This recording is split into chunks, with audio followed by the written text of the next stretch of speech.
Hey, my name is Ogorogile and my surname is Masemola. I am in grade 7 at John Mitchell Primary School. Today I'll be reading Danny the Champion of the World by Roald Dahl. Chapter 10.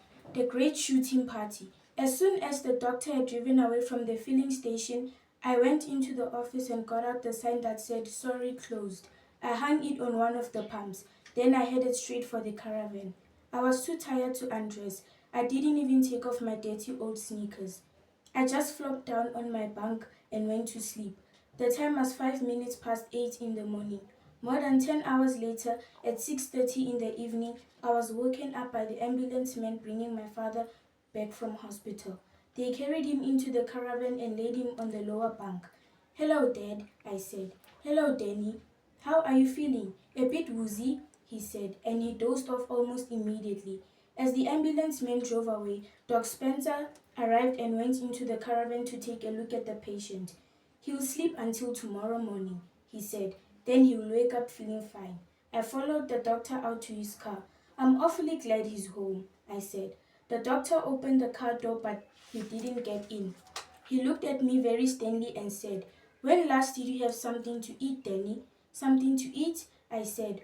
"Oh, well, I had Suddenly I realized how long it had been. I hadn't eaten anything since I had had supper with my father the night before. That was nearly 24 hours ago. Doc Spencer reached into the car and came out with something huge and round wrapped up in grease-proof paper. "My wife asked me to give you this," he said. "I think you'll like it. She's a terrific cook." He pushed the package towards me, then he jumped into the car and drove away quickly. I stood there clasping the big round thing tightly in my hands. I watched the doctor's car as it went down the road and disappeared round the curve. And after it had gone, I still stood there watching the empty road. After a while, I turned and walked back up the steps into the caravan with my precious parcel. I placed it in the center of the table, but I didn't unwrap it. My father lay on my bunk in a deep sleep. He was wearing hospital pajamas. They had brown and blue stripes. I went over and gently pulled back the blanket to see what they had done to him. Hard white plaster covered the lower part of his leg and the whole of his foot, except for the toes. There was a funny little iron thing sticking out below his foot, presumably for him to walk on. I covered him up again and returned to the table.